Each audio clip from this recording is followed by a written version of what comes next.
we're still talking about how it is as Africa is in trouble, and you might as well just bring the tribulation on board, because who gonna fix this joint? Don't nobody.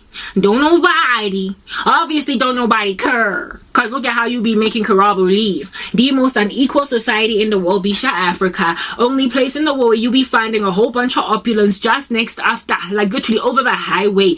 Sentinel Alex Deep Slope Maldas Drift Only go and look and gaze upon the glaring difficulties of certain people, literally a highway away from other individuals, chilling it up a storm, eating it up a storm, champagne and caviaring it up a storm, and acting like there ain't no abject poverty just over the highway. Anyway, so it's not like I didn't say anything like that. I'm out here in the street trying to make it clear why it is that we're going home, and why South Africa, you never really actually got a new South Africa. You just got a revitalized version that was like a band-aid on cancer or spraying cologne on a corpse.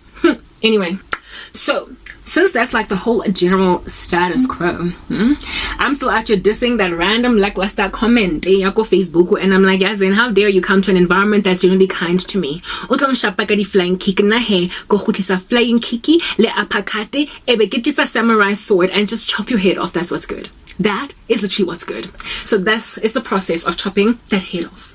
Manela Luna not only embarked on a TRC process that never actually really recalibrated any scales from white supremacy to everybody else. The people were not actually even checked or guarded as having actually repented. Only look at how wealthy Kimang not Kimang Walo Aho Hectiki Avia. What was saying again? Terrible Blanche, the terrible avalanche, otherwise known as Der Blanche. He died a wealthy man. I mean, nobody was really too broken when he passed away, because he was still gangster racist. However, Der Blanche never offered himself up for the TRC. So Der Blanche would be the tantamount to Grand Chapo, guys, ne?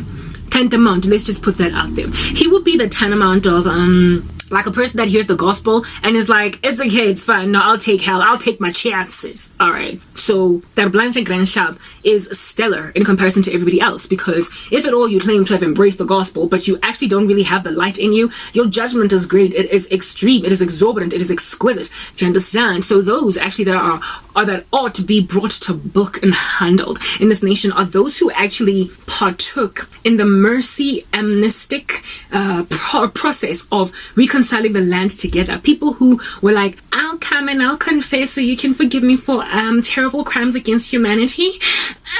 Please give me amnesty. I choose amnesty because I'm addicted to life.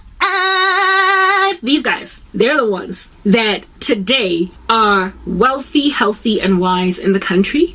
They are chilling up tops on like mountainous, like ornate homes. Go Cape Town. And they are like, look at how I got away with it all. I just said sorry. People hated me for 5 seconds. Families cried. And then I still carried on. Whoops, I did it again. Making like a wicked Britney Spears. Okay. That's what's happened in this nation. But, okay, let's not just go and butt the heads of white supremacist white people.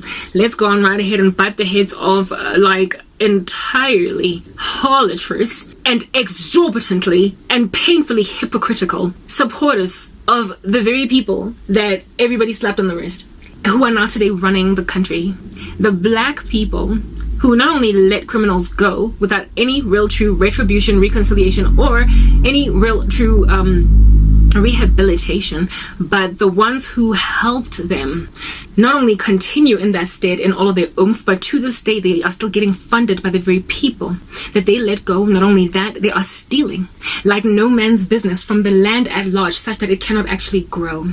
It can't move. We all know what happened, guys, after during the process of the transitory government, how it is that money went missing. There was like a whole bunch of money in the transitioning, the hopping over from the old regime to the new one that just disappeared. It found feet and freaking walked It got extinct like a dodo.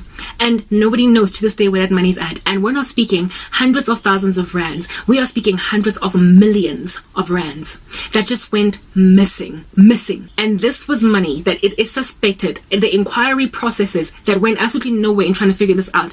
This money, it is believed, was repatriated. Not repatriated, sorry, but just, dispersed evenly or unevenly amidst players in the satanic, very secretive, Illuminati-ish, Freemason-ish order that was about to come over the country like a dark cloak, therefore giving no light to the citizens on the ground.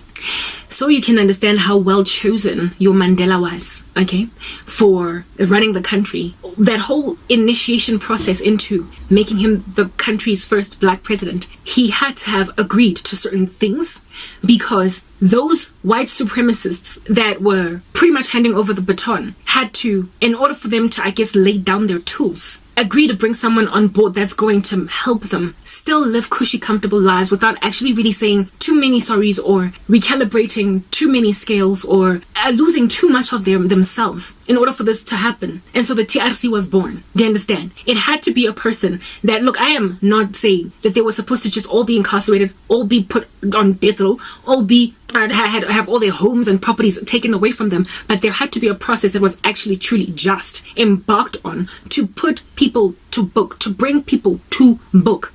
Instead, money went missing, displaying therefore that certain parties were paid a chunky, like, severance package. Like, literally, that's exactly what it's like. The former regime, the former apartheid regime's bosses, essentially, like its forerunners, its front runners, all of its people that colluded and what have you, they got given a severance package to leave. Who in the world pays? How can I describe that rubbish nonsense? And indeed was illegal. They couldn't have done it publicly due to the illegality of it and the absurdity of it, given that they would have already at that stage amassed so much wealth for themselves. They don't need any more. So they had to do it mshiga, hence why money went missing. It is similar to a rapist being convicted of rape and he's about to go and serve time in prison for however many years.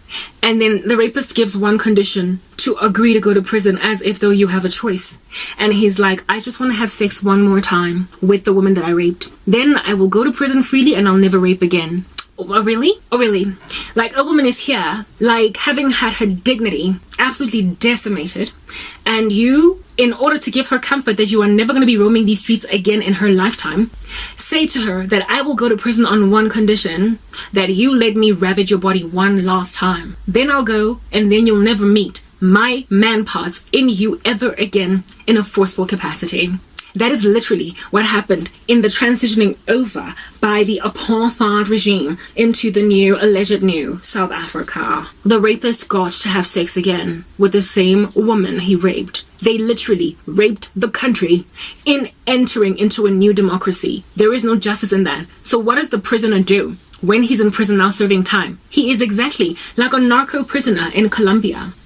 Or in Mexico. You know how the narco, I don't know if you've seen either El Chapo on Netflix or Narcos, the story about Pablo Escobar and so on and so forth, and that, like, Medellin cartel and the Cali cartel and all those things, like all that stuff that was happening in the 80s, early 90s in Colombia.